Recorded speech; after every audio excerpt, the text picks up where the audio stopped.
नमस्कार दोस्तों, मैं हूं नीतीश कुमार और स्वागत है आप सभी का फिर से हमारे इस चैनल फिनटूर विद नीतीश पर, जहां हम आपके लिए फाइनेंशियल ऐप्स को समझना बनाते हैं आसान ताकि आपकी फाइनेंशियल जर्नी कभी रुके नहीं। तो चलिए सबसे पहले देखते हैं कि आज हम किन टॉपिक्स पे बात करेंगे। तो सबसे पहला है डिफ़ॉल्ट ऑप्शन के अलावा कौन से ऑप्शंस गवर्नमेंट एम्प्लॉयज़ को मिलते हैं। दूसरा, कौन सा ऑप्शन आपके लिए बेस्ट है। तीसरा, परसेंटेज में छोटा सा अंतर एक्चुअल राशि में कितना फर्क ला सकती है। चौथा, क्या सभी एज के इन्वेस्टर्स के लिए सेम ऑप्शन बेस्ट होता है। तो इससे पहले कि हम वीडियो को शुरू करें, तो अगर आप हमारे चैनल पर पहली बार आए हैं तो आप हमारे चैनल को ज़रूर सब्सक्राइब कर लीजिए, क्योंकि इस तरह की यूज़फुल वीडियोस हम अपने चैनल पर लाते रहते हैं। साथ ही अगर आपको ये वीडियो अच्छा लगे तो इसे ज़रूर लाइक करें और अपने दोस्तों के साथ इसे ज़रूर शेयर करें।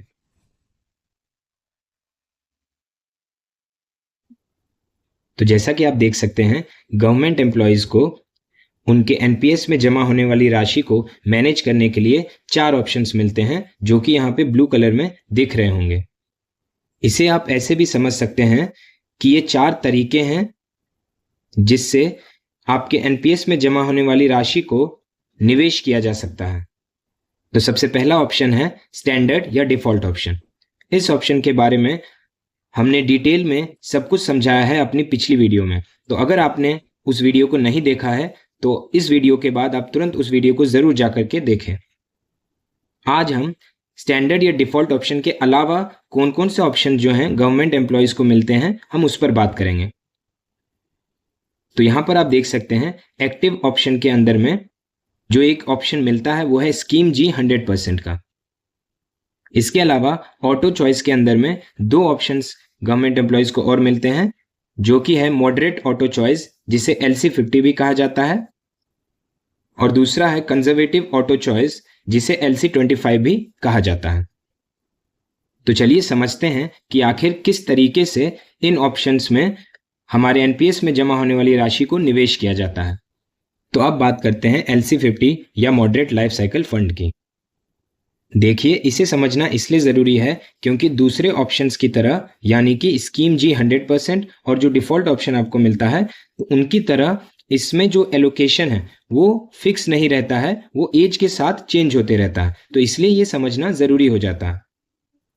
तो 35 साल के एज तक इसका एलोकेशन 50, 30 और 20 इस तरह से रहता है, यानी कि एसेट क्लास ई, जिसे हम शेयर बाजार भी कहते हैं, उसमें 50% राशि आपकी जमा हो जाती है।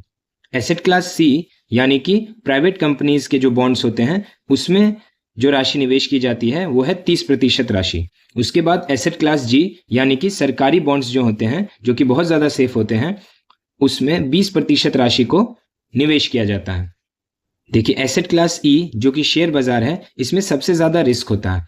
एसेट क्लास सी, उसमें थोड़ा सा कम रिस्क होता है, और सबसे ज़्यादा सेफ होता है एसेट क्लास जी।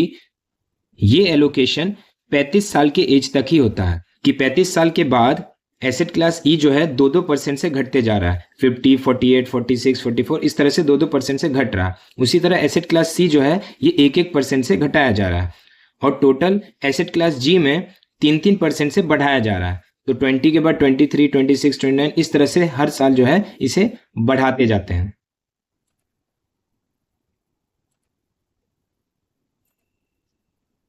तो इस तरह से हर साल एलोकेशन को चेंज किया जाता है जैसे जैसे आपकी उम्र बढ़ती है। और जब आप 55 साल के हो जाते हैं, 55 ईयर्स के हो जाते हैं, तो आपका एलोकेशन जो है 10-10-80 इस रेशियो में फिक्स कर दिया जाता है, यानी कि आपके एनपीएस में जो भी राशि तब तक में जमा हो चुकी होगी, उसका 10% जो है वो स्कीम ई या शेयर बाजार में निवेश किया जाएगा। दूसरा 10% जो है वो एसेट क्लास सी, यानी कि प्राइवेट कंपनीज के बॉन्ड्स में निवेश किया जाएगा, और 80% राशि जो है वो सरकारी सिक्योरिटीज या गवर्नमेंट सिक्योरिटीज में निवेश की जाती है, जो कि बहुत ज़्यादा सेफ होती है। और 55 साल के बाद इस रेशियो को बदला नहीं जाता है, ये फिक्स रहता है। तो आप देख सकते हैं कि आपके रिटायरमेंट के आखिरी 5 सालों में इस LC50 के इस निवेश के तरीके को कितना ज़्यादा सेफ बना दिया गया है, ताकि रिटायरमेंट जब पास आए तो आपके अमाउंट में ज़्यादा उतार चढ़ाव ना हो। इसी तरह चलिए जल्दी से LC25 या कंजर्वेटिव लाइफ साइकिल फंड को भी हम समझ लेते हैं। तो जैसा कि आप जानते हैं, लाइफ साइकिल फंड यानी कि ये उम्र के साथ आपका एलोकेशन जो है वो चेंज होता रहेगा, कि यहाँ भी उसी तरह से निवेश किया जाता है। बस यहाँ पर शुरुआत में 35 साल तक जो आपका शेयर बाजार में लगने वाली जो राशि है वो सिर्फ 25% होती है, और 35 ईयर्स के बाद ये राशि भी धीरे धीरे घटने लग जाती है।